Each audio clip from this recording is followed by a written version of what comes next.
Good morning, everyone. Students, you may be seated. It is my pleasure to welcome you all to our white coat ceremony as we celebrate the entering class of 2029 to the University of Kentucky College of Medicine, Lexington campus. I'm Dr. Stephanie White, and I have the pleasure of serving as the Senior Associate Dean for Medical Student Education. So this week across the Commonwealth, we have been proud to host our new first-year students for orientation to medical school. Orientation week culminates in this white coat ceremony. And I would be remiss if I didn't mention that this is just one of 3 white coat ceremonies at the College of Medicine.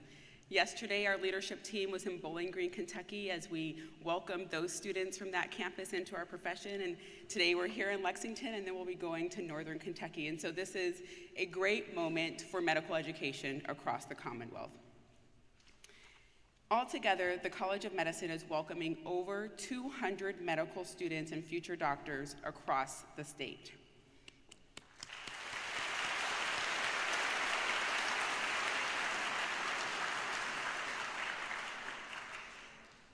So let's talk a little bit about why we're here today. The white coat ceremony is a fairly new tradition that began in 1993.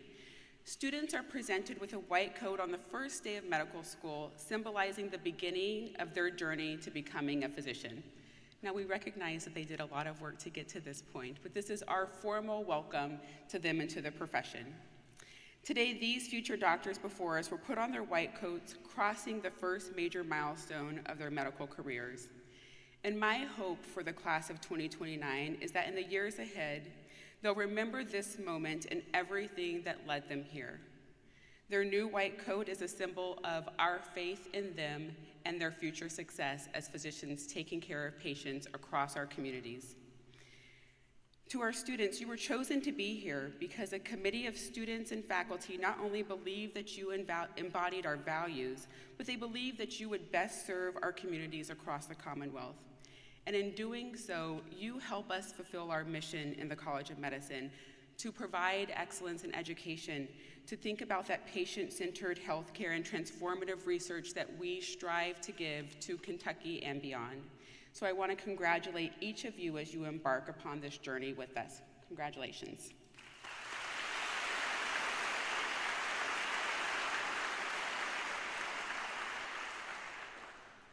I would now like to introduce our Dean, Dr. Chipper Griffith. Dr. Griffith is originally from Gadsden, Alabama, a small industrial town in northeast Alabama. After graduating from Vanderbilt University School of Medicine, Dr. Griffith officially joined the UK team as a resident in internal medicine and pediatrics in 1988. Since then, he has served in many leadership roles, including as our Vice Dean of Education, where he worked to grow our educational programs, including our graduate programs, residency programs across the state, and starting our regional campuses.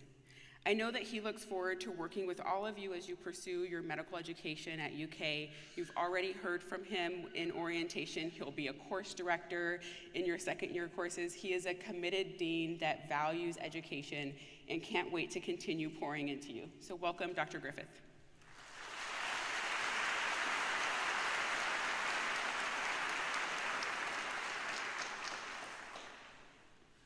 Thank you, Dr. White, and welcome everybody, family, friends, loved ones. This is an exciting day indeed. Students, you're at my back, but I'll talk to you that way. But anyway, it's an exciting day today. So I talked to the students earlier this week, and they come from so many different pathways, so many different paths to get to this day. For example, some of them have had previous careers, for example. Others have gone through high school, college, and here they are in medical school. But one thing unites them, one thing they have in common. Every single one of these students behind me at some point in their life had this dream of being a physician. And today is an important milestone in that journey to achieving that dream. This is the day that we welcome them to the School of Medicine, where they will be taught to become a physician. They will graduate as physicians, and we welcome them with the donning of the white coats. This is an important milestone indeed in that dream. We talked about they couldn't have done it without you all. As Dr. White mentioned, all of you all may help them during this pathway. None of us have done this alone. They won't be doing this alone during medical school. We have a whole team here, as well as others that will be here to support them. It's a team sport. We want every one of them to succeed because we need physicians in this world. We need physicians in this commonwealth. We need every single one of them to succeed. They've got the ability. We're confident in them. They're going to do it. So we're excited to welcome them today. So I wanted to begin a little bit different, perhaps. I want to talk about a movie that's about dreams. The movie is called Field of Dreams. That movie is from the 80s. That's before most of you were born. So now, this is an amazing movie. It is a great movie. So if you've not seen it, students or any of y'all out there, watch it, stream it, rent it, whatever. Probably this weekend before classes start. You're going to get busy. But watch it this weekend because it is an amazing movie. Now, the premise of Field of Dreams sounds kind of hokey. And I'm going to tell you a little bit about it there. But it is a wonderful movie. It's about what makes life wonderful. It's about the abundance of life, the meaning of life, community, family. It is an amazing movie there. So the premise of Field of Dreams, though, is this. Kevin Costner plays this farmer in Iowa. And at some point, he starts hearing these words saying, if you build it, he will come. If you build it, he will come. And he comes to believe what he's been told to do is to build this life-size Major League Baseball stadium right there in the middle of his cornfield in Iowa. And he starts doing it. He starts plowing down all this corn, building all this baseball field. His family, his friends, his loved ones think he's crazy. This is his family fortune he's putting into this. These are sustenance farmers. He's spending everything on this field, on this dream. And he builds it up, and it's got lights, and it's got all the base paths and everything. So it's an amazing field. And what he comes to find, though, it's a magical field. And in this Field of Dreams at night, Kevin Costner and his family can watch. And out of the cornfield and the outfield comes Major League Baseball players that lived 70 years ago, and they're alive again. Playing again on the Field of Dreams, out there hitting, throwing baseball, etc. These are Major League players alive again on the Field of Dreams. It's wonderful. It's magical. At some point, Kevin Costner also comes to realize that living people can enter the Field of Dreams. If your dream was to play Major League Baseball, you too can go in the Field of Dreams and play. There's one catch, though. If you're a living person, you go into the Field of Dreams, you're transformed into your younger self and you play. But then once you come off, then you turn back into your older self and you can't go back again. But you can do it. So there was this physician in this little town in Iowa. His name was Archibald Graham. His nickname was Moonlight Graham. And he was a family physician for decades in this small town there. He's the physician I hope many of y'all aspire to be. He raised a generation, a town from cradle to grave for decades and decades and decades. A wonderful physician. And he's had a fulfilling life, but in his youth, he had this dream, though, of being a Major League Baseball player. And actually, the dream almost came true. He played minor league baseball. And in the last day of the season, he was actually called up to the Major League team. And he did play. He played on the outfield for an inning. In the bottom of the inning, 3 outs were made. He didn't get to bat. His dream was always to bat, though, against a Major League pitcher. He didn't really achieve that. After that, World War I happened. He felt like he should serve his country, joined the Army, the military, served. And then when he came back, he said, I need to pursue being a physician and put this dream aside. And he did. He was an amazing physician forever. But in the back of his mind, there was this unfulfilled dream. So Kevin Costner says, we can do this. You can be yourself again on the Field of Dreams. And so they bring him to the Field of Dreams. Kevin Costner and his family's watching him there. And Doc Graham crosses the first baseline, and he's transformed into his younger self. He's out there playing baseball. He's hitting, throwing, catching the ball. They're warming up, about to start the game. They start the game, and he's playing out there. This is wonderful. He comes to bat. Finally going to achieve that dream. Comes to bat. Major League pitcher about to throw to him. Suddenly, Kevin Costner's young daughter falls back. She's turning blue. She can't breathe. She's dying. Kevin Costner's about to achieve that dream. No hesitation. Drops the bat, starts running, crosses the first baseline, transformed into his older self. Sees the child's choking on a hot dog, saves a life. Kevin Costner says, Doc, thank you so much. Thank you for saving her life. This is wonderful, but this is a tragedy too. You were 5 minutes from achieving your dream of being a Major League Baseball player. And Doc Graham says, no, son, the tragedy would have been if I was only a doctor for 5 minutes. Today, so many dreams are coming true. This is the next step in this journey to being a physician. This is a calling, and these students before you have amazing powers, amazing ability, amazing intellect, and they will be in this profession of service to their fellow human beings. There's no finer calling in this life, and I'm so proud of them for responding to this call. So I wanted you to get excited about what's coming up here. Sometimes with medical school, you're going to be nervous because medical school is hard. There's no doubt about it. We're all here to help you. But it's hard, but there's so much fulfilling. You're not going to forget these 4 years. They're going to be some of the most transformative, formative years of your life. And, coming up here, even in the very first few weeks of medical school, we teach you how to do the normal physical exam. We teach you the normal interviewing techniques. We teach you how to read basic chest x-rays and CTs. We didn't do that in my day, but they would do this right away. We put them right away in teaching them some clinical skills there. There are foundational sciences you're going to be learning as well, and those are important because those foundational sciences is what separate physician training from other types of training in the health professions. To make a diagnosis of sinus infection doesn't take 4 years of medical school. Most anyone can do that. But when the patterns of the illness break down, you all have that deep grounding in pathophysiologic principles. You can make the hard diagnosis. That's the difference in the training of a physician. That's what you're going to have, the foundational sciences. So embrace those. But then the clinical years come, and those are just so wonderful. To be involved in the care of families, that was your dream all along, and you're going to make a difference in their lives. You're going to all do rotations in third year that are important for all physicians to take. Your fourth year, you'll take rotations in your specialty. And so this is all the maturation of a physician. But third year is just wonderful. You're going to do rotations, for example, in internal medicine. Internal medicine are kind of the detectives of medicine, figuring out the most complex diagnoses. You're going to do rotations in neurology, and that's the wonders of the human brain and figuring out complex neurologic problems. You're going to do rotations in family medicine, and that profession is characterized by taking care of the whole family, and that's where healing is. You're going to do rotations in psychiatry, and that's a profession that is characterized by listening. And in that listening, that's where the healing is. You're going to do rotations in emergency medicine, and that's where you have to see patients and make the can't miss diagnosis when someone's coming in there on the worst day of their life. You're going to do rotations in pediatrics and the privilege of taking care of children. You're going to do rotations in surgery and see the wonder of the human body laid open before you. You're going to do rotations in OBGYN and help welcome a life into this world. You're going to do all that in medical school. It is wonderful, so embrace that. It is going to be amazing. And you're gonna have experiences you will never forget. You're gonna have patients you never forget. So I was gonna tell you about a patient I'll never forget. This is during my third year of medical school, my internal medicine rotation. His name was Jimmy.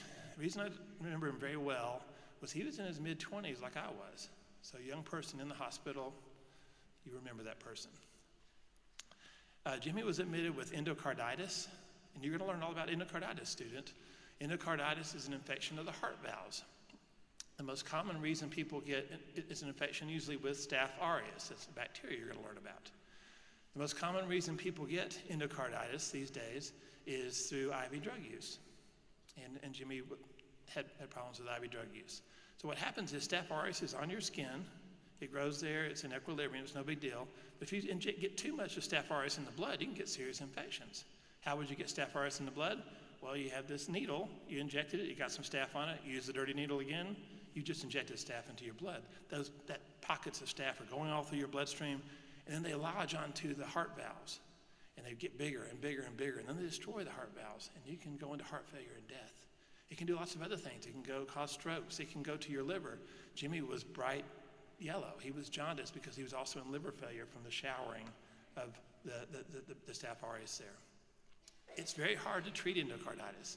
It takes weeks and weeks of antibiotics to clear that off and to clear the infection from the valves and the like there. It usually takes about 6 weeks at least.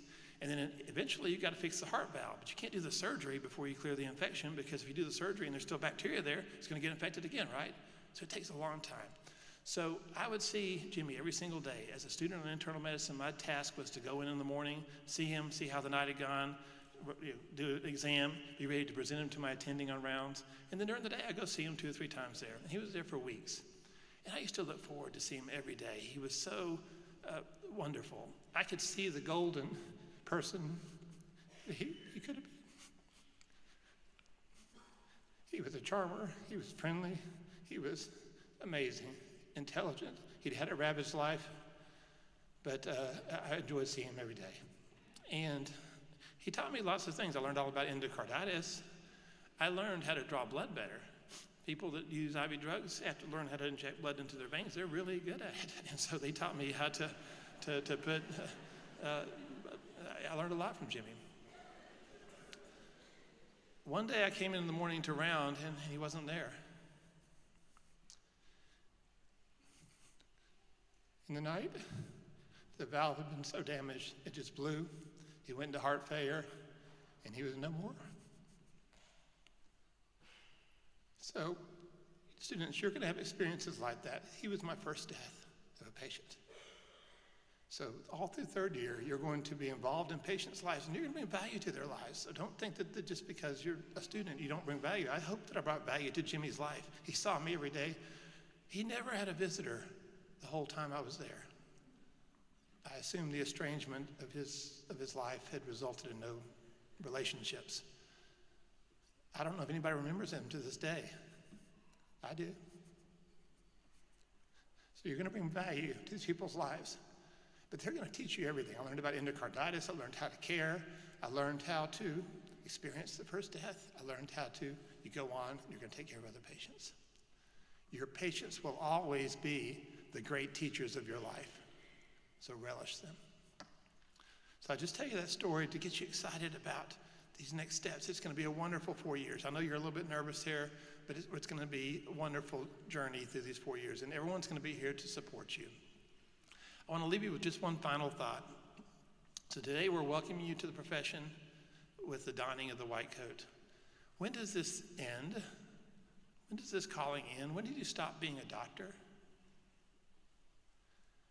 Let me tell you a story about the best doctor I know. That's my dad. My dad's a pediatrician, as Dr. White mentioned, in Alabama, small town Alabama. He's raised a generation of children just like Doc Graham did in the movie. And he is amazing. He's the best doctor I've ever known.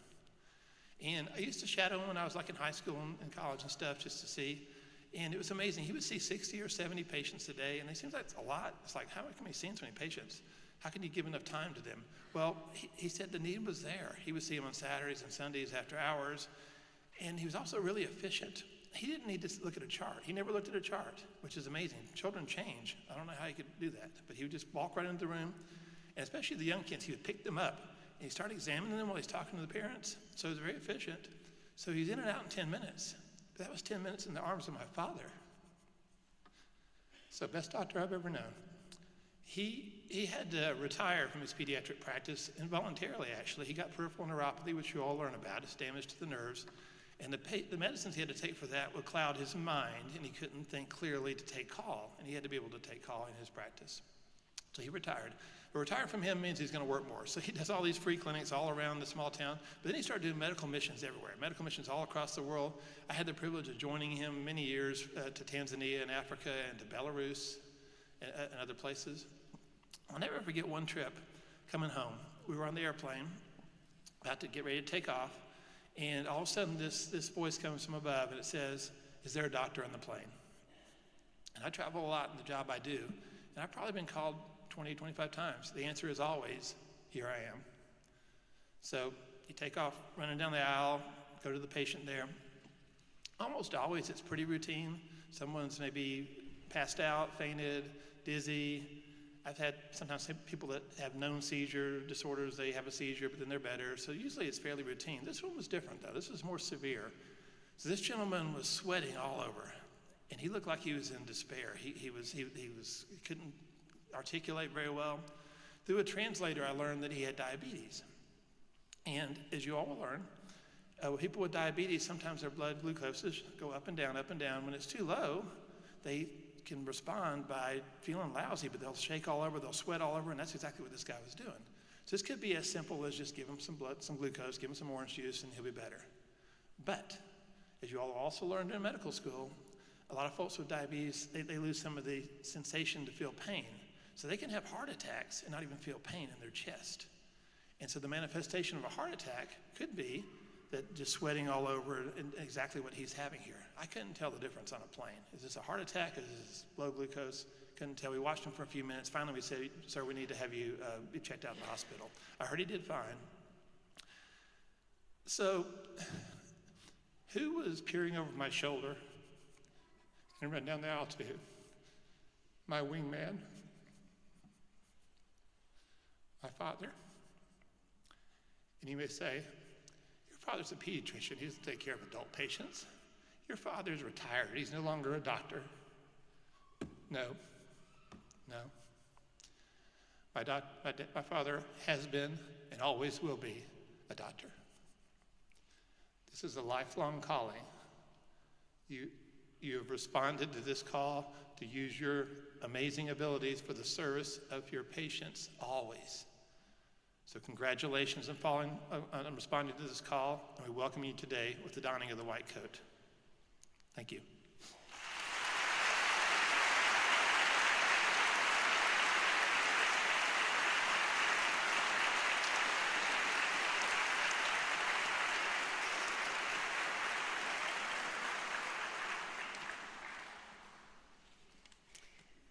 So now you know why I am so privileged to work and report to our dean, because the way that he leads our college with heart and compassion and how he pours into our students is contagious. And all those feelings that you're having right now, just imagine like a little less than 4 years from now when you're here celebrating graduation, they're gonna be more intense. So, if you regret not having a little handkerchief in your pocket, you've been warned. So at this time, I would like to welcome Dr. Wendy Jackson to the stage. She is our Associate Dean for Admissions, and we'll start presenting our white coats. She'll talk a little bit about what this means, and we'll be presenting our students by class. And so Dr. Jackson was a vital part of their admission to the College of Medicine, and it is my privilege to welcome her at this point.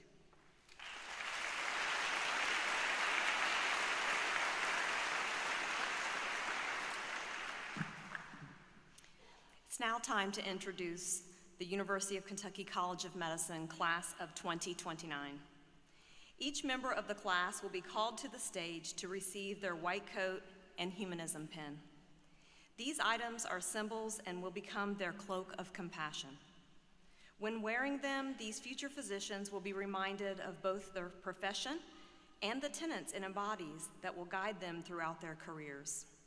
To provide compassionate care to all, to hold the trust that their patients bestow with reverence, to respect their colleagues and all professionals that are vital to the care of their patients, to become a lifelong learner, and perhaps not least, to understand their own limitations and to be able to ask for help when caring for their patients or themselves, remembering that physicians too are human.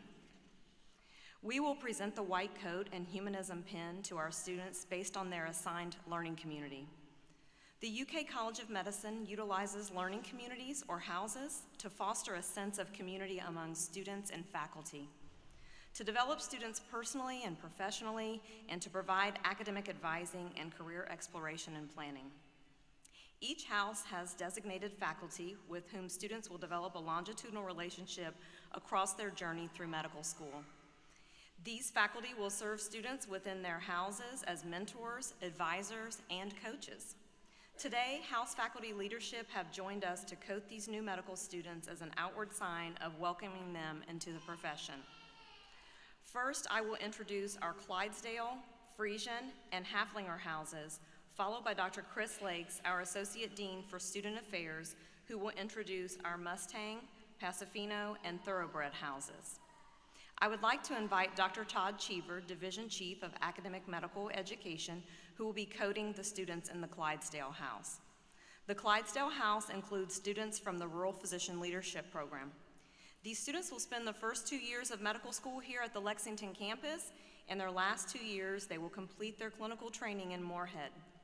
Our PLP students are joined in the Clydesdale House by fellow students from the Lexington campus. Ali Ahmed.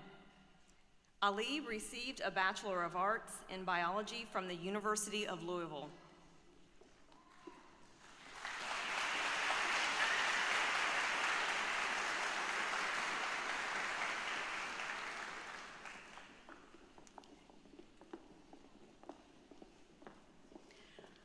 Rawan El-Falawi.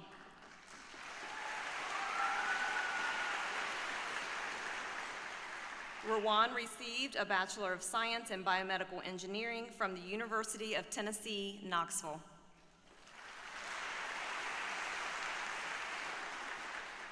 Tayton Baker. Tayton received a Bachelor of Science in Biology from Alice Lloyd College.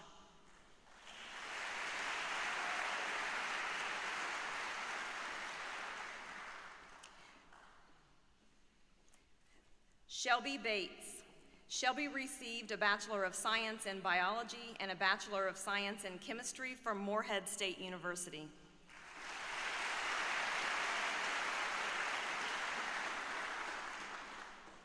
Ty Cheatham.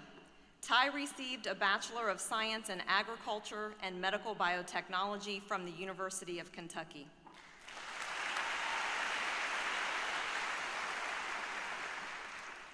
Samuel France. Samuel received a Bachelor of Science in Pre-Medicine Studies from the University of Dayton.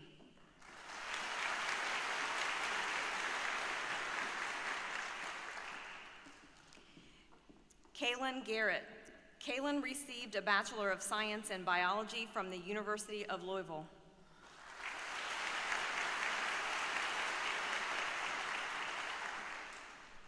Lawrence Gay. Lawrence received a Bachelor of Science in Biology from Alice Lloyd College.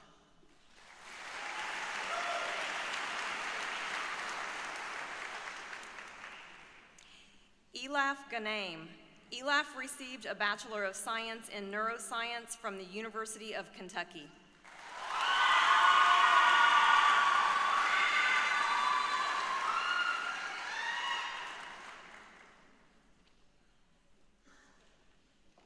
Emily Gillespie. Emily received a Bachelor of Science degree in Psychology from the Boston College.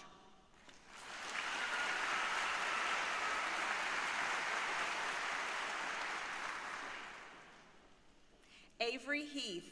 Avery received a Bachelor of Science in Kinesiology from the University of Kentucky.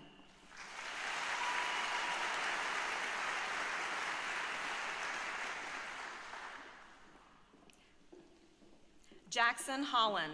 Jackson received a Bachelor of Science in Human Nutrition from the University of Kentucky.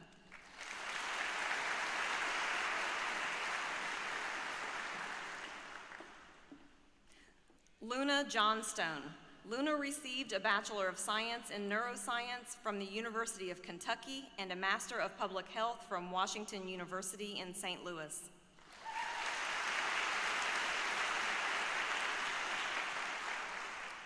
Addison Calzo. Addison received a Bachelor of Science in Biology and a Bachelor of Science in Neuroscience from the University of Kentucky.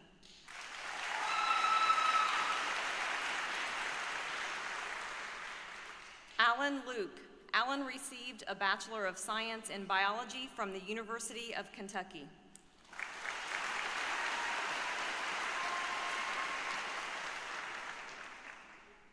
Dalton McCoy. Dalton received a Bachelor of Science in Biomedical Science from Morehead State University.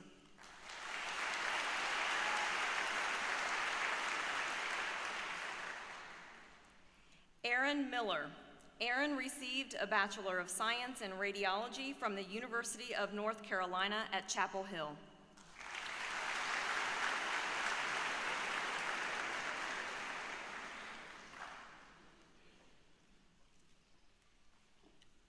Ria Patel. Ria received a Bachelor of Science in Biology and a Bachelor of Science in Neuroscience from the University of Kentucky.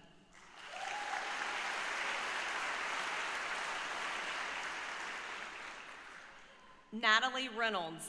Natalie received a Bachelor of Science in Biology from the University of Kentucky.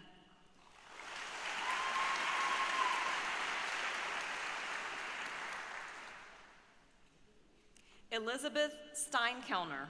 Elizabeth received a Bachelor of Science in Biology from the University of Kentucky and a Master of Science in Medical Sciences from the University of Kentucky.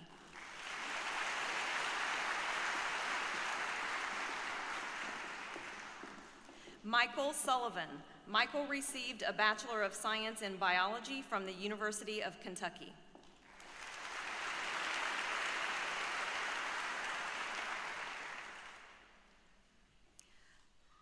Sophia Zenos. Sophia received a Bachelor of Science in Nursing from the University of Kentucky.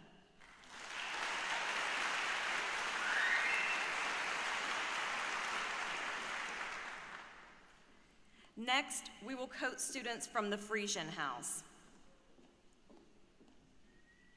Dr. Chris Simmons is an assistant professor of internal medicine, and Dr. Julie Springate Spalding, assistant professor of pediatrics in neonatology, will now join me to coat the students. Christian Arias. Christian received a Bachelor of Science in Science Pre-Professional Studies from the University of Notre Dame.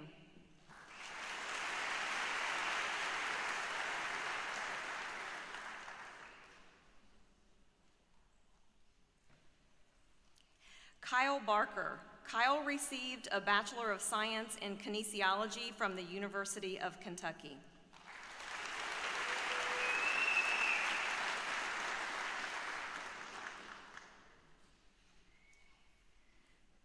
Grace Brooks. Grace received a Bachelor of Science in Human Health Sciences from the University of Kentucky.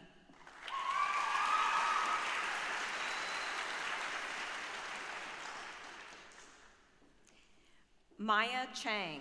Maya received a Bachelor of Science in Chemical Engineering from the University of California, San Diego.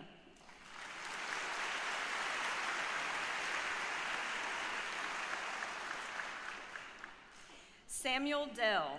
Samuel received a Bachelor of Science in Biochemistry and Molecular Biology from Centre College.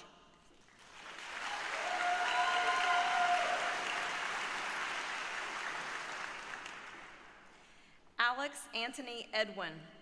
Alex Anthony received a Bachelor of Science in Psychology and a Bachelor of Science in Biochemistry from the University of Southern Indiana.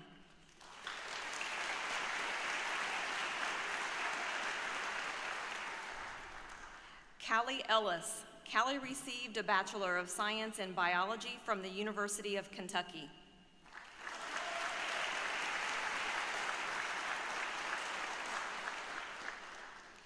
Joseph L. Sweetie. Joseph received a Bachelor of Science in Biology from the University of Kentucky.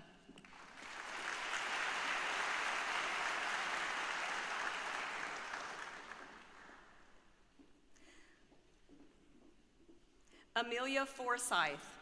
Amelia received a Bachelor of Science in Biology from the University of Louisville.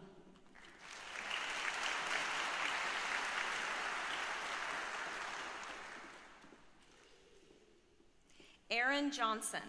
Aaron received a Bachelor of Science in Biology from the University of Kentucky.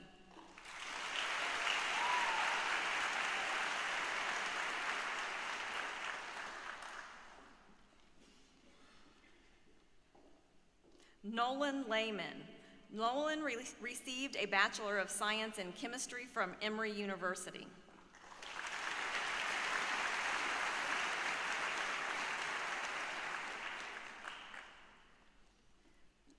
Lauren Lewis. Lauren received a Bachelor of Science in Economics and a Bachelor of Business Administration in Management from the University of Kentucky.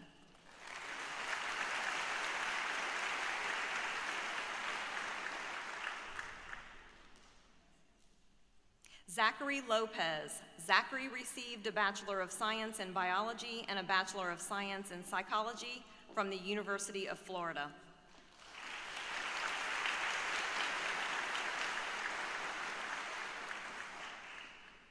Andrew Malamasi. Andrew received a Bachelor of Science in Biology from the University of Kentucky.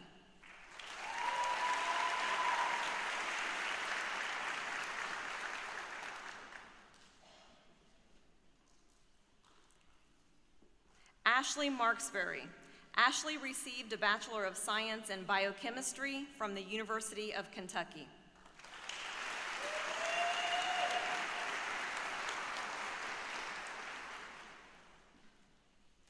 Killian McCarthy. Killian received a Bachelor of Science in Biomedical Engineering from the University of Kentucky.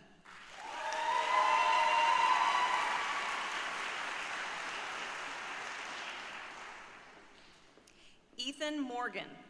Ethan received a Bachelor of Science in Biology from the University of Kentucky.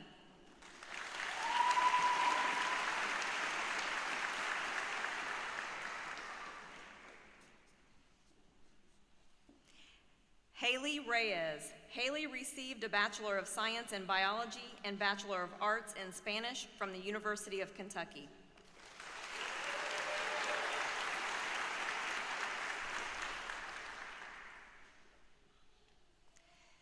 Macy Risk. Macy received a Bachelor of Science in Biology from Bellarmine University.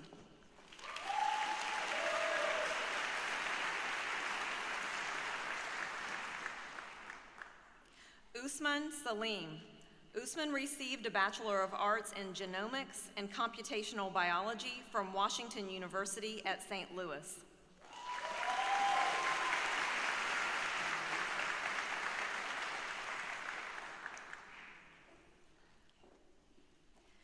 Carly Street. Carly received a Bachelor of Science in Biochemistry and a Bachelor of Arts in Foreign Language from Western Kentucky University.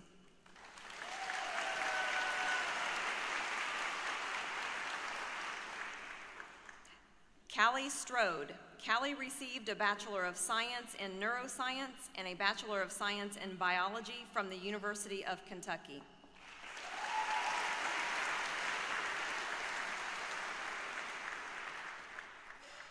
Danya Veyes. Danya received a Bachelor of Science in Neuroscience from the University of Kentucky.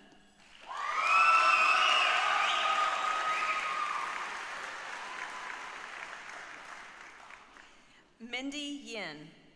Mindy received a Bachelor of Arts in Biology from the University of Louisville.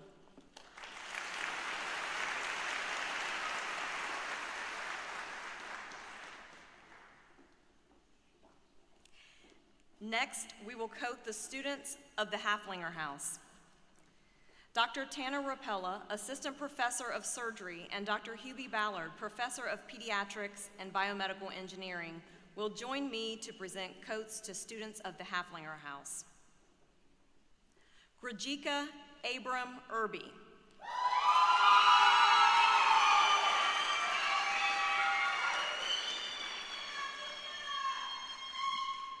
Grajika received a Bachelor of Science in Biology from Tougaloo College, a Master of Science in Forensic Science from Drexel University, and a Master of Public Health from George Washington University.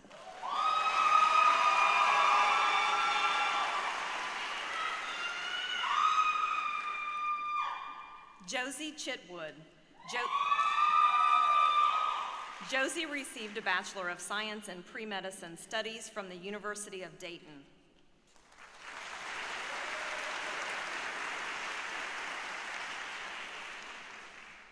Gabriela Da Silva. Gabriela received a Bachelor of Science in Neuroscience from the University of Kentucky.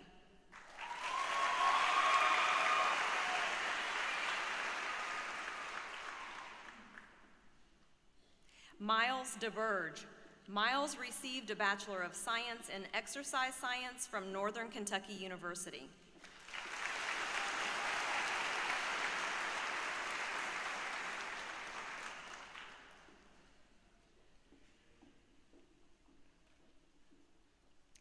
Emily Eccles. Emily received a Bachelor of Science in Biomedical Science from the University of Akron.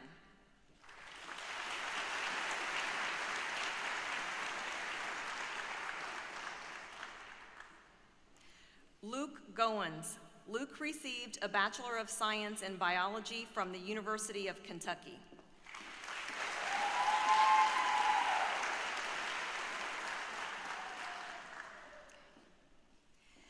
Joshua Hales. Joshua received a Bachelor of Science in Psychology from the University of Kentucky.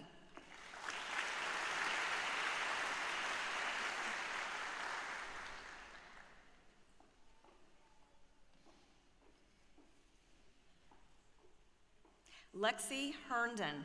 Lexi received a Bachelor of Science in Human Health Sciences from the University of Kentucky.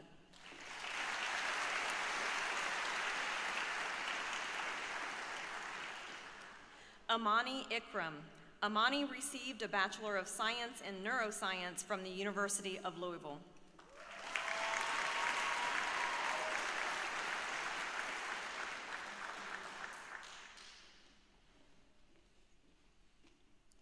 Zeta Jones.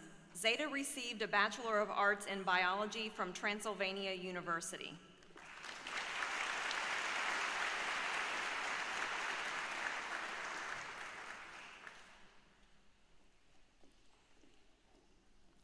Shirish Kumar.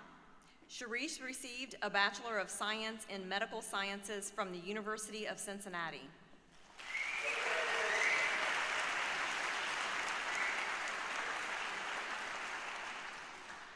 Cannon Lafont. Cannon received a Bachelor of Science in Neuroscience from the University of Kentucky and a Master of Science in Biomedical Science from Vanderbilt University.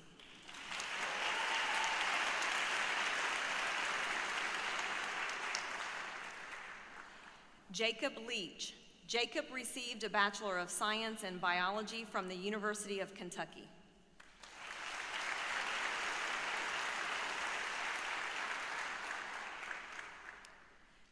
Siddhant Lahano.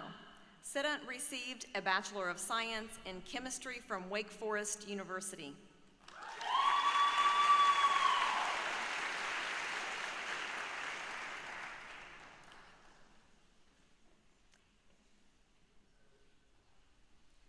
Caroline McAdams. Caroline received a Bachelor of Science in Exercise Science from the University of South Carolina, Columbia.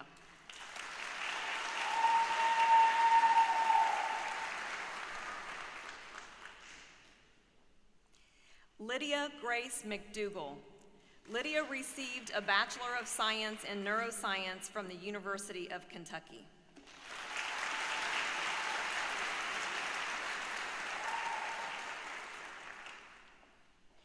Anna Mead. Anna received a Bachelor of Science in Biology from the University of Kentucky.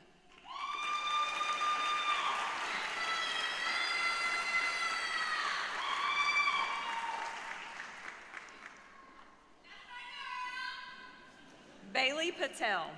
Bailey received a Bachelor of Arts in Biochemistry from Rollins College.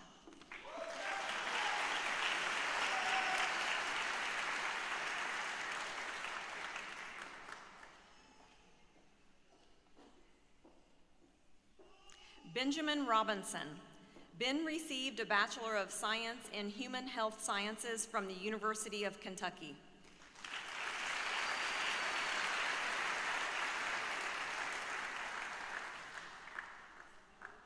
Peter Shanebackler. Peter received a Bachelor of Science in Biology from the University of Kentucky.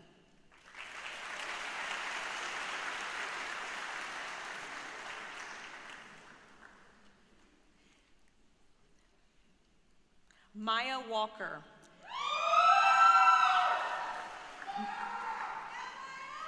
Maya received a Bachelor of Science in Science Pre-Professional Studies and Bachelor of Arts in Global Affairs from the University of Notre Dame.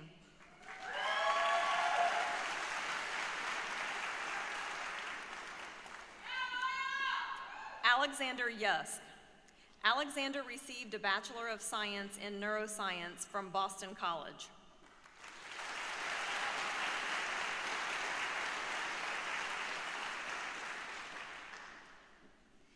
Simile Zode. Simile received a Bachelor of Science in Biomedical Engineering from the University of Minnesota, Twin Cities.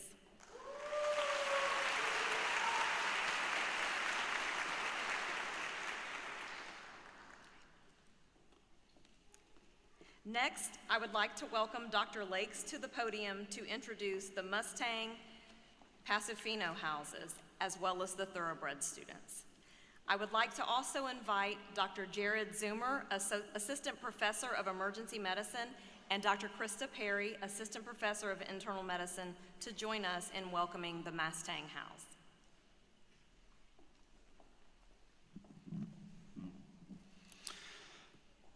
Erica Naomi Amiru, I'm sorry, I'm going to start that one more time.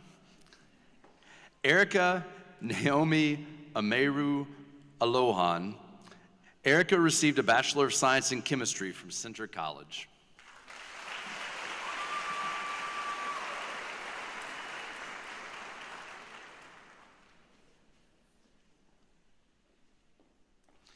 Arsh Ansari. Arsh received a Bachelor of Science in Biology, a Bachelor of Science in Psychology, and a Bachelor of Science in Neuroscience from the University of Kentucky.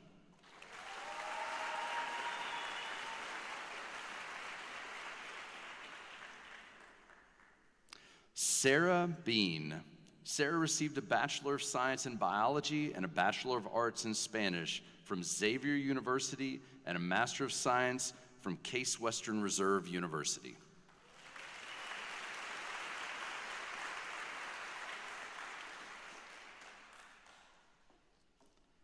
Claire Bennett. Claire received a Bachelor of Science in Public Health from the University of Alabama.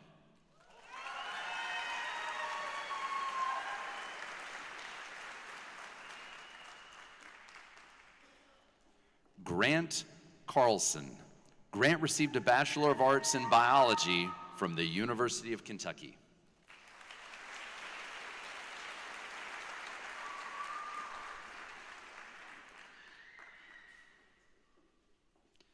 Grant Darnell.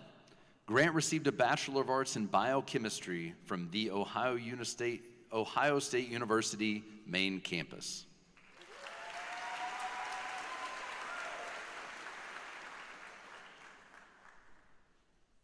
Lauren Deepa.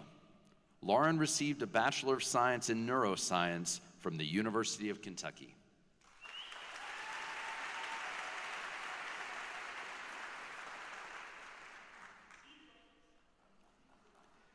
Gage Hayden. Gage received a Bachelor of Arts in Biology from Vassar College.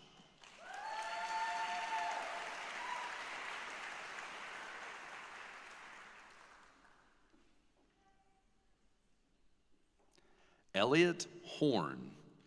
Elliot received a Bachelor of Science in Chemical Engineering from the University of Kentucky.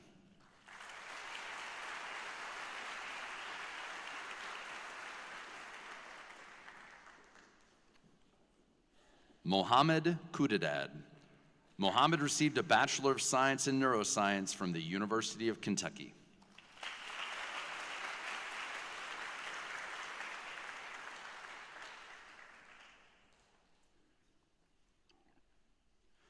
Shannon Liam. Shannon received a Bachelor of Science in Biology and a Bachelor of Science in Psychology from the University of Kentucky.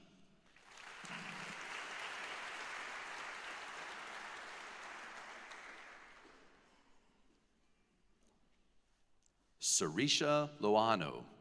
Sarisha received a Bachelor of Science in Biology from the University of Kentucky.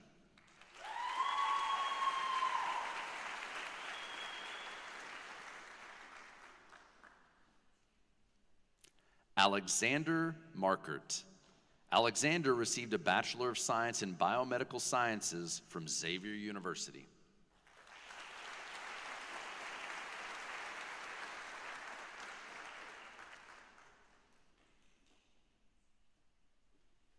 Hannah Miller.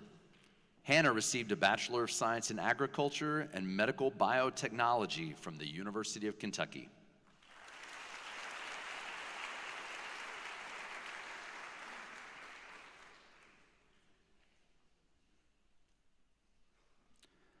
Jackson Miller. Jackson received a Bachelor of Science in Psychology from the University of Kentucky.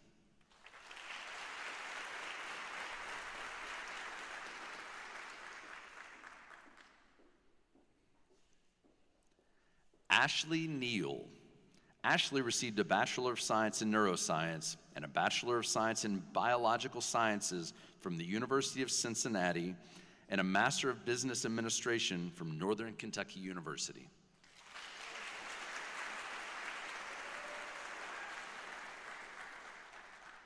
Brandon O'Bain. Brandon received a Bachelor of Science in Public Health from Texas A&M University.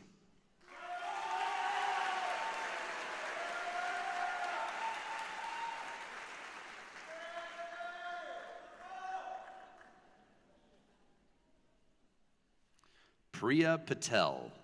Priya received a Bachelor of Science in Biology from the University of Kentucky.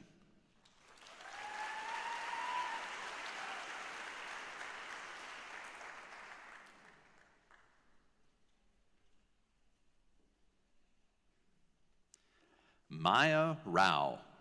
Maya received a Bachelor of Science in Public Health from Loyola University in Chicago.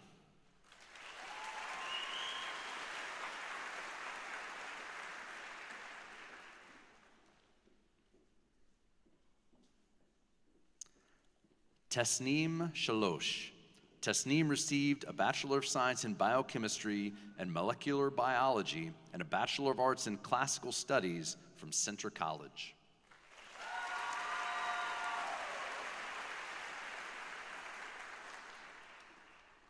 Bailey Smith. Bailey received a Bachelor of Science in Biology and a Bachelor of Science in Neuroscience from the University of Kentucky.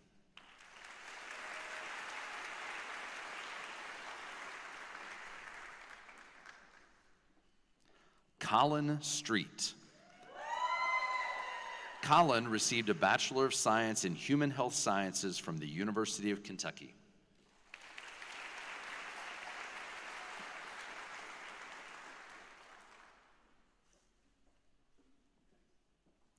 Ethan Tiller. Ethan received a Bachelor of Arts in Chemistry from Transylvania University.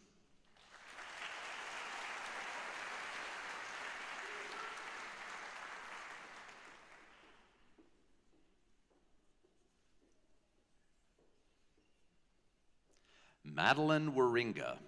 Madeline received a Bachelor of Science in Biology from the University of Alabama.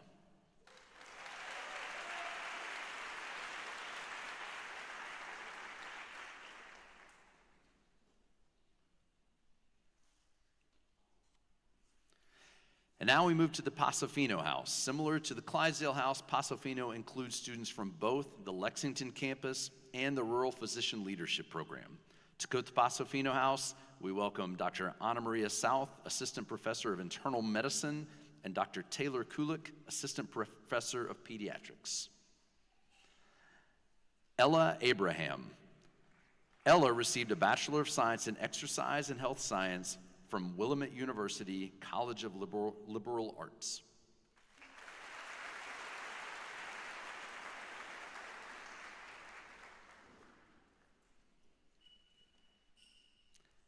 Hadley Alderman. Hadley received a Bachelor of Science in Biomedical Science from Morehead State University.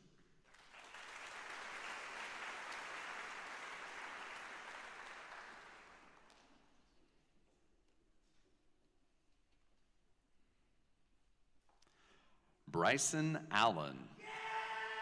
Bryson received a Bachelor of Science in Biomedical Science from Morehead State University.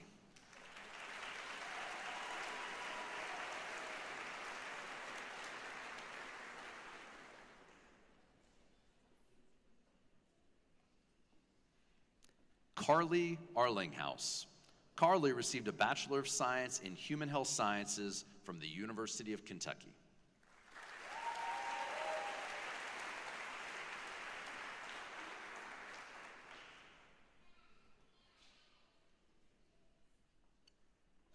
Samantha Becker. Samantha received a Bachelor of Science in Bioengineering from the University of Louisville.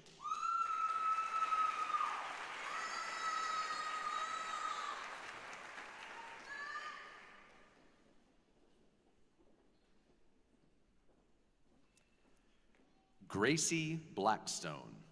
Gracie received a Bachelor of Science in Chemistry from Augusta University.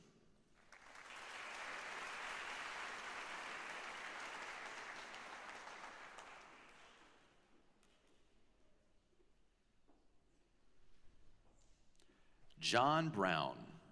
John received a Bachelor of Arts in Biology from the University of Kentucky.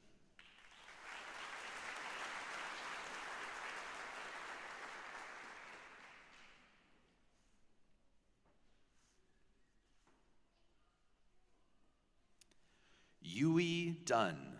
Yui received a Bachelor of Science in Molecular Biology from the University of Washington.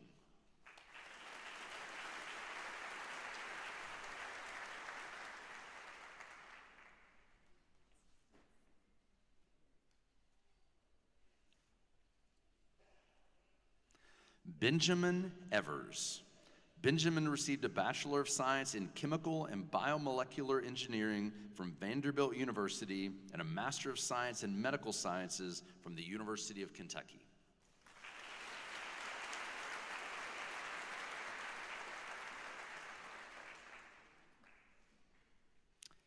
Hefsa Fariduddin. Hefsa received a Bachelor of Science in Neuroscience from the University of Kentucky.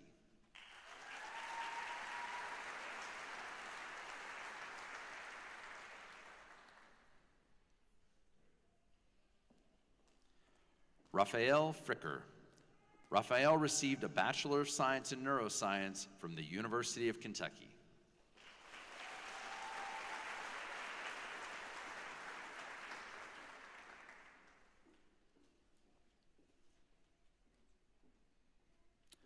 Mujed Haddad. Mujed received a Bachelor of Science in Biology from George Mason University.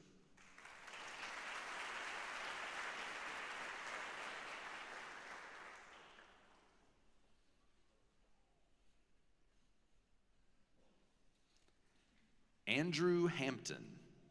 Andrew received a Bachelor of Arts in Psychology from the University of Texas at San Antonio.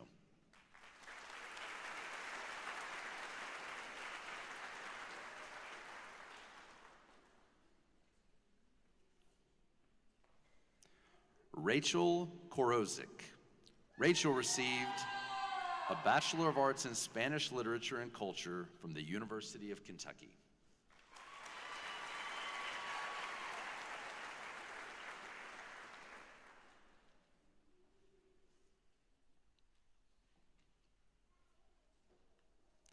Jessica Lamb.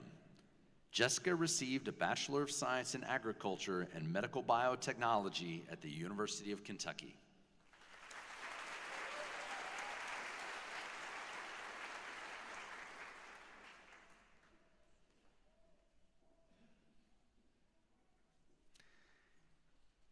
Ian Leatherman. Ian received a Bachelor of Arts in Biology from the University of Louisville.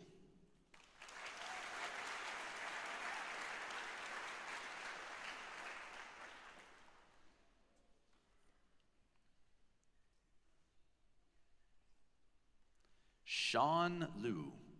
Sean received a Bachelor of Science in Microbiology, Immunology, and Molecular Genetics from the University of California, Los Angeles.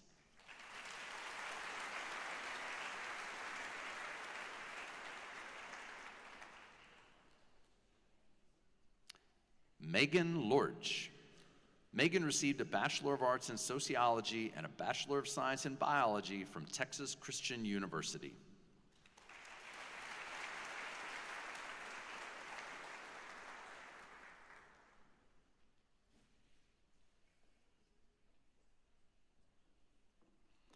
Ali Lucas. Ali received a Bachelor of Science in Biology, Molecular and Cellular from Transylvania University.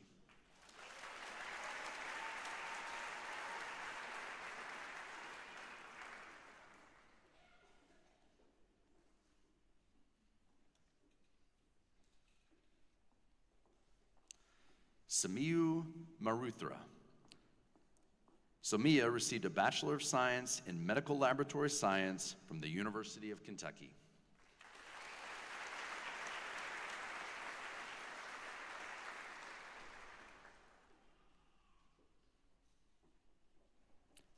Daniel Martin. Daniel received a Bachelor of Science in Biochemistry from DePauw University.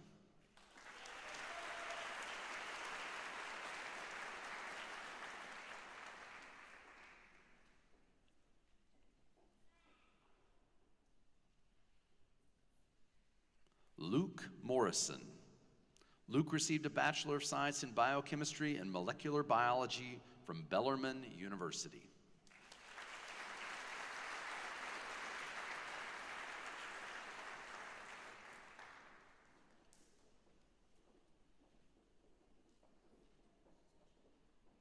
Preet Patel.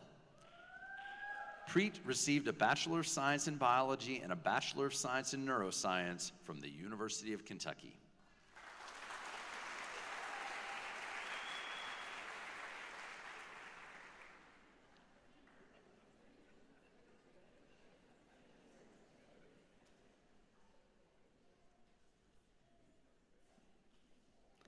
Evan Peace.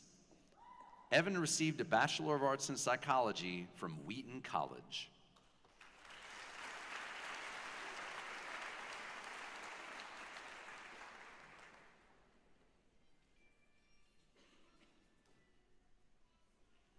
Nicholas Raymer. Nicholas received a Bachelor of Science in Medical Sciences from the University of Cincinnati.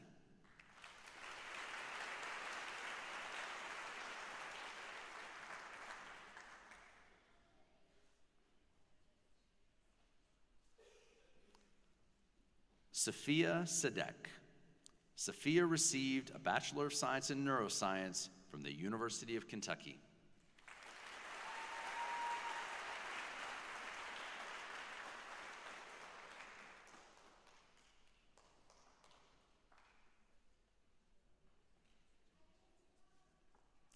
Justin Schnurr. Justin received a Bachelor of Science in Biology from Northern Kentucky University.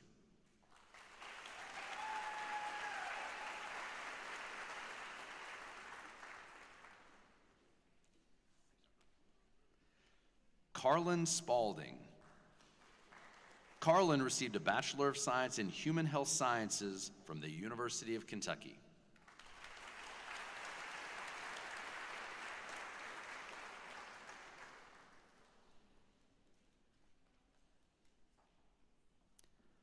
Olivia Thornsberry.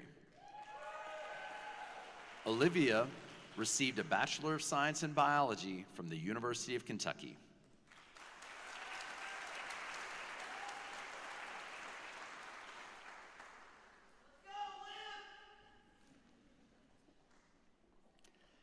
And finally, the Thoroughbred House. Please welcome to the stage Dr. Latanya Pleasant, Assistant Professor of Pediatrics, and Dr. Eleftherios Zenos, Professor of Surgery, who will be presenting coats to students of the Thoroughbred House. Samantha Arnold. Samantha received a Bachelor of Science in Psychology from the University of Kentucky.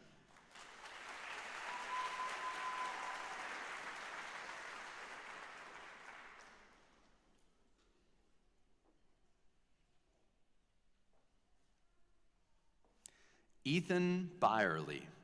Ethan received a Bachelor of Science in Biology from the University of Dayton.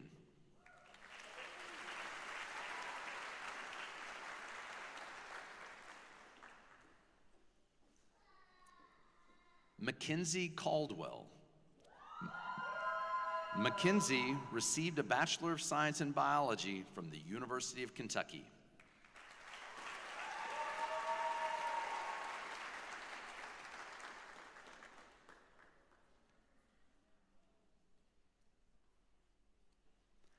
Abigail Britton Chambers. Abigail received a Bachelor of Science in Biology from the University of Kentucky.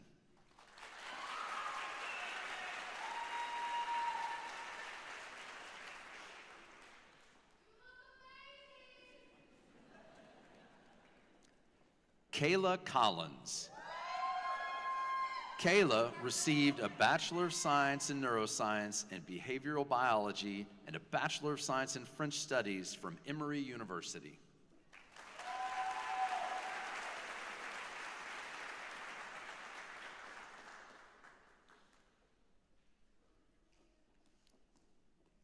Mernali Dumaluri.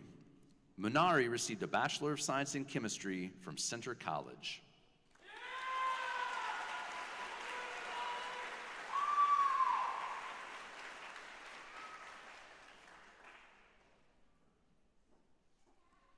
Elijah Dieters. Elijah received a Bachelor of Arts in Philosophy from the University of Louisville.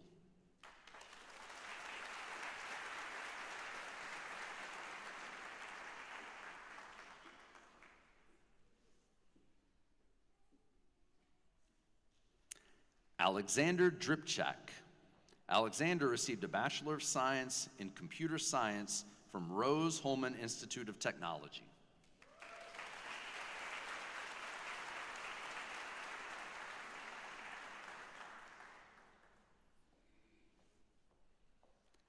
Andrew Elliott.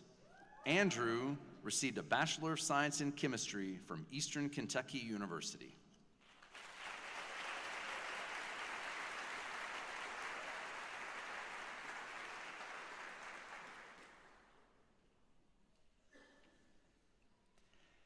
Devin Ford.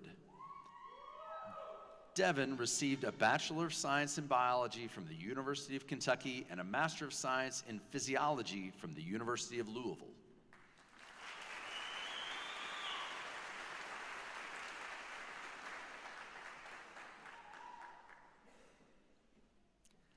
Abigail Gogler. Abigail received a Bachelor of Science in Biology from Murray State University.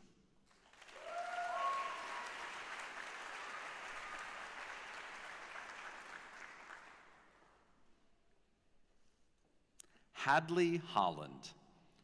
Hadley received a Bachelor of Science in Biology, Biochemistry, and Molecular Biology from Bellarmine University.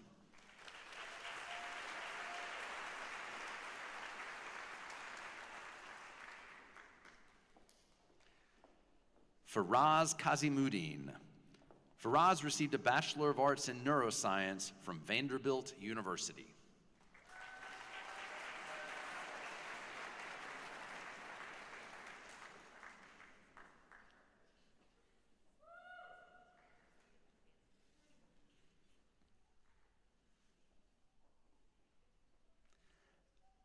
Abigail Leach. Abby received a Bachelor of Science in Biology from Murray State University.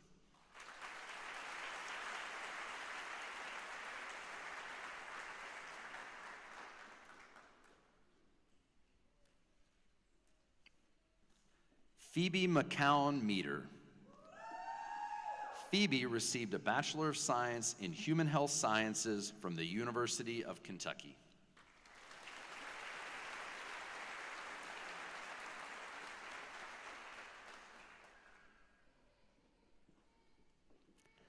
Claire Montowski. Claire received a Bachelor of Arts in Chemistry from Carroll College.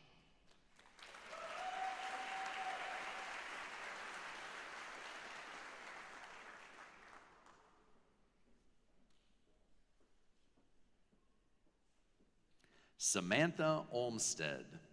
Samantha received a Bachelor of Arts in Biology and a Bachelor of Arts in Interdisciplinary Statistics from the University of Virginia.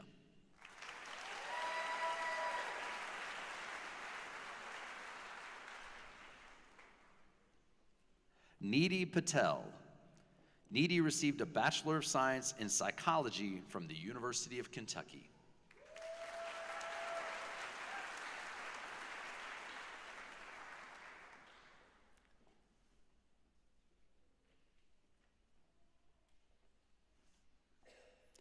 Gabriela Quintero. Gabriela received a Bachelor of Arts in Psychology from Rice University.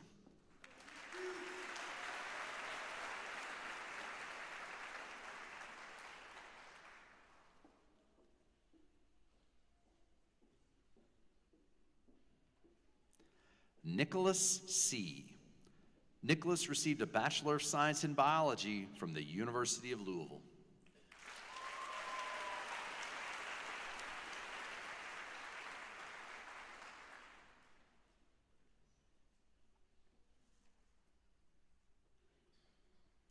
Matthew Sepulveda. Matthew received a Bachelor of Science in Biology from the University of Kentucky.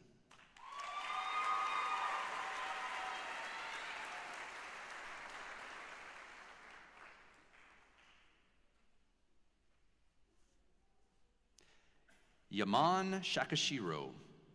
Yaman received a Bachelor of Science in Neuroscience from the University of Kentucky.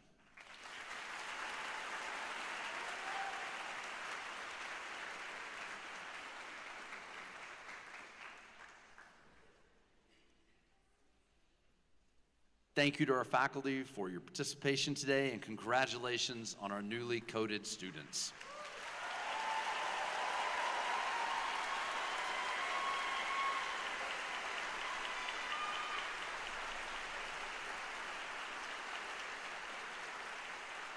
I'll now turn the program over to Dr. White.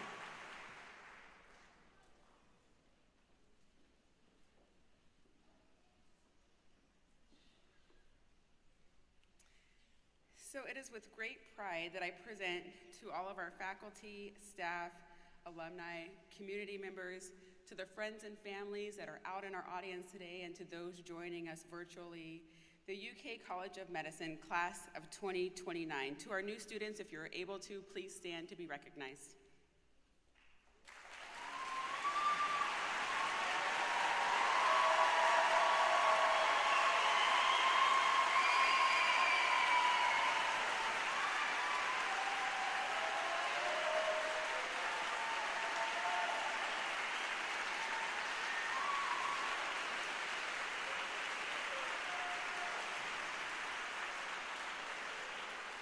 As our students remain standing, I ask you to join in reciting the UK College of Medicine Pledge of Professionalism.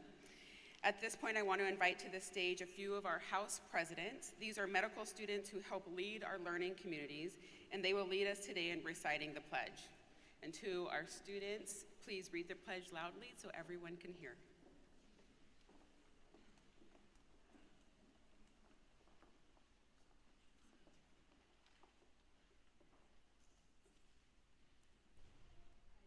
Solemnly promise to uphold the following pledge as I enter my chosen profession, to conduct myself in an honest and courteous way as a socially responsible citizen of my class, our college, our community, our nation, and world, to develop and nurture habits of lifelong learning and maintain current knowledge and expertise, to do my utmost to foster the success of my colleagues and earn the respect of my peers, my faculty, and my patients. To relate to my peers, faculty, patients, and their families with truthfulness and respect. To choose my role models carefully and strive to become an inspirational role model for future generations. To hold sacred, privileged information from both patients and colleagues and honor their trust by preserving confidentiality. To accept inconveniences and endure unavoidable personal risk in order to further my education and meet the needs of my patients. To advocate for care regardless of the pay to pay.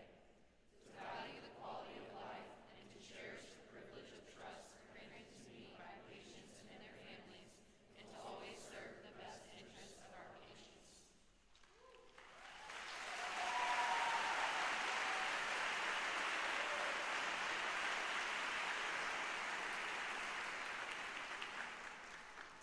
Thank you and congratulations to each of you. You may be seated.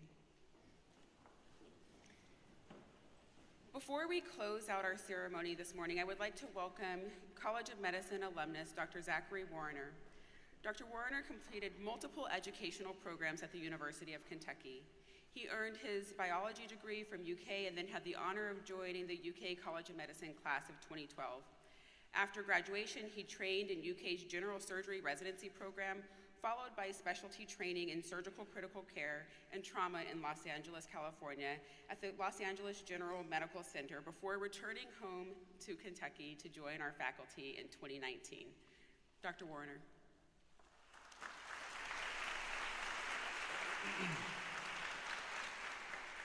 It's such an honor to have the opportunity to be here.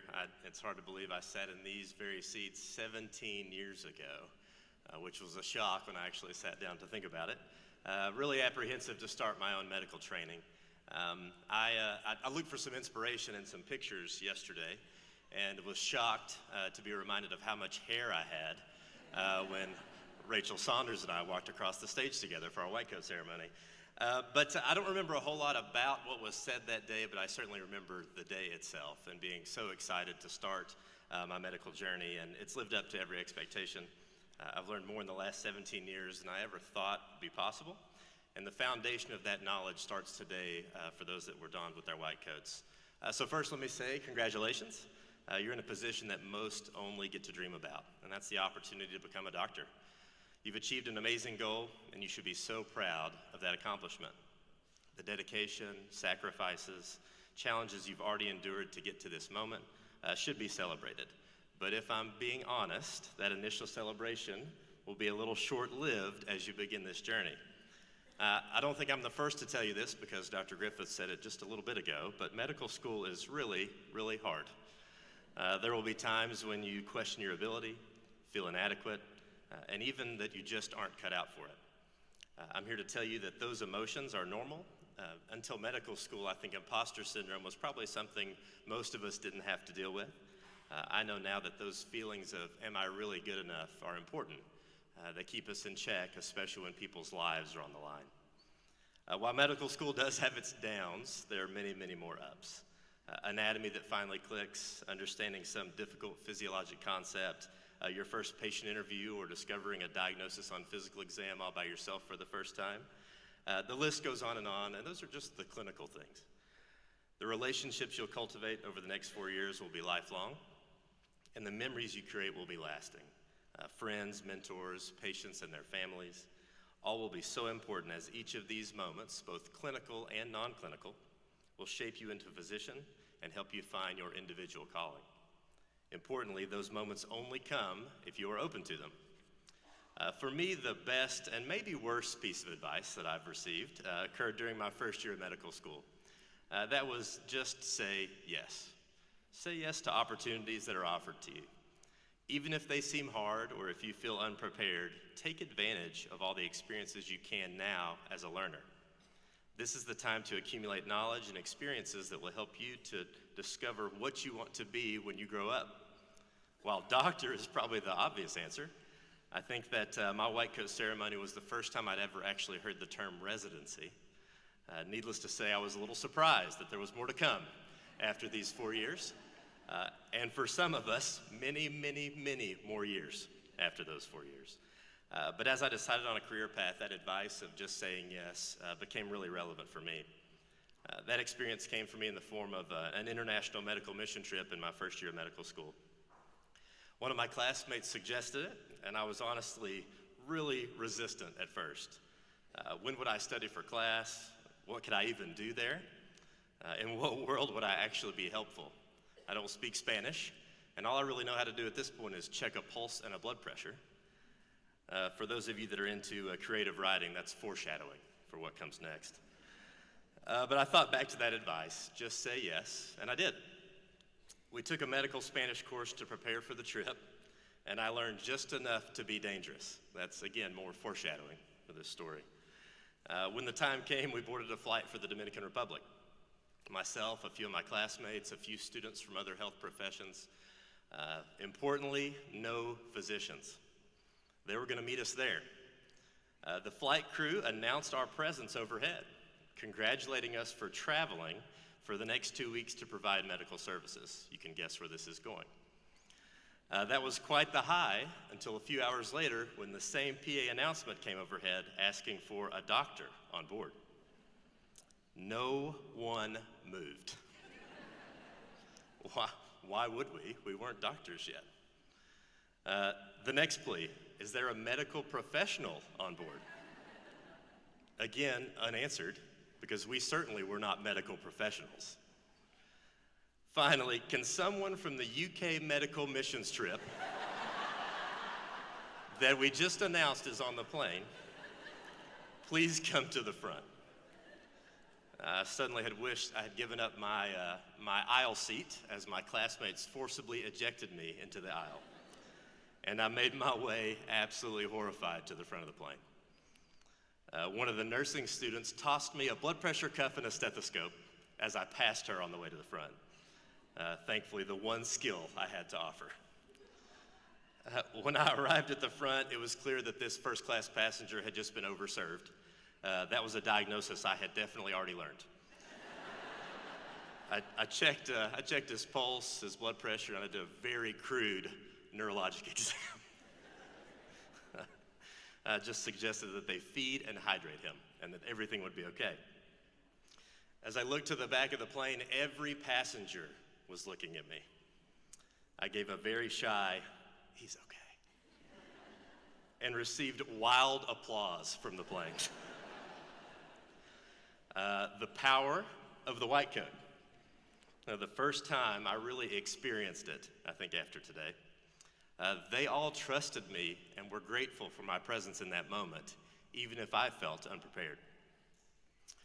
Much like the white coat ceremony in medical school, I was brought back to reality pretty quickly when we set up our mission. I was tasked with initial triage, just meeting patients, greeting them, and finding out why they had traveled to see us. However, as soon as the patients saw me, they began to describe in complete detail in Spanish why they had hiked hours or days to come and see us. I tried to explain that I wasn't the doctor, but in my broken Spanish from Barberville, Kentucky, I conveyed, "There is no doctor." I did not understand until much, much later why everyone was so upset with me.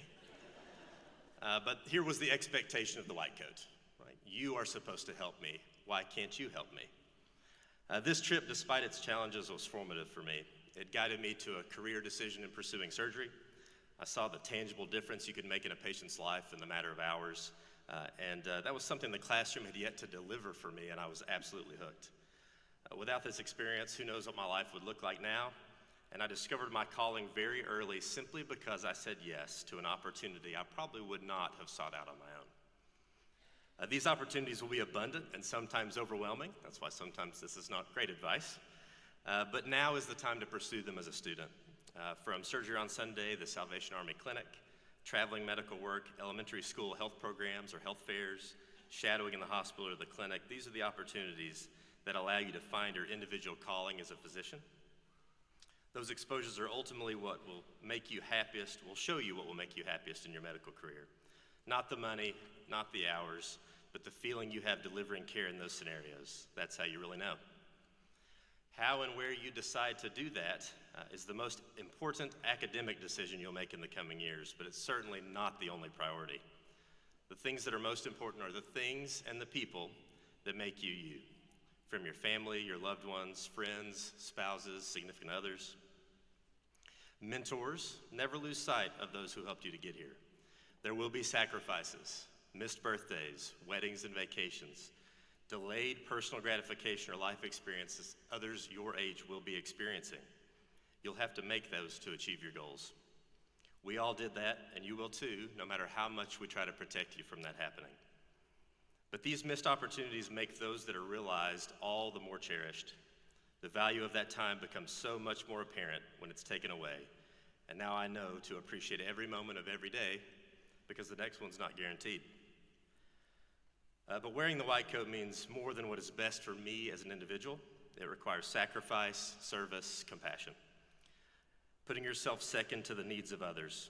It requires late nights, apologies to those who love you, to care for those that need you right now.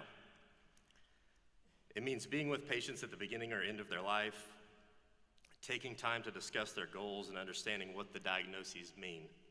Sometimes it just means being present, and I still remember the room at Good Samaritan where a patient's wife first asked me if I could stay just to be with her at the end of her husband's life. I was only the medical student, but to her I was his doctor and she trusted me.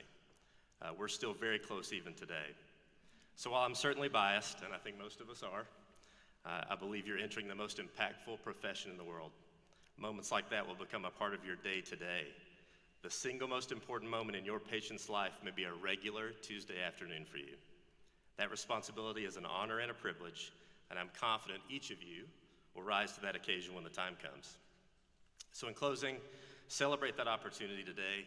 Say yes to something you normally wouldn't because you never know where it may take you. Embrace the oath and the pledge that you took today and the responsibility that it brings.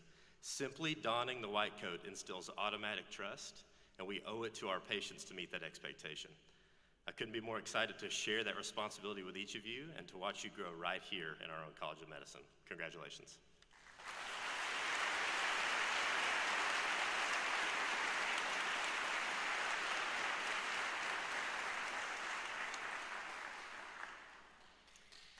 Thank you so much, Dr. Warner. As we close, I want to highlight a few points that resonated with me. Dr. Jackson shared the tenets that the white coat embodies, that commitment that will provide compassionate care, trust our patients as they trust in us, respect our colleagues, and understand our limitations by asking for help. This last point will become second nature as most of you will consult colleagues as you obtain their perspective on how best to take care of patients. But I also ask you to look around in this room. Look at the peers sitting next to you. Look at the folks who are here to support you out in the audience. Look at this first row of people who you have yet to meet, because all of these folks will be involved in partnering with you through this journey. Dr. Warner reminded us of the great impact we get to have on our communities through this noble profession. And medicine changes lives, even if it's on a normal Tuesday afternoon, right? The next 4 years will be challenging, but in those hard moments, remember why you chose this path. Think about your future patients, envision the kind of physician you want to be. And for a reference that only our students will understand because I talked about it at the beginning of orientation, also think about that hippo track and the endless possibilities that can be found as you chart your own path and create a way for those behind you. Enjoy these moments, because when we're back together in little less than 4 years, when we meet for match day and when we come back together for graduation, you'll realize how time really does fly by. Thank you to everyone that joined us today for our white coat ceremony for the class of 2029. We'll have our students recess first, followed by our faculty, and then family and guests can exit once the recessional is over.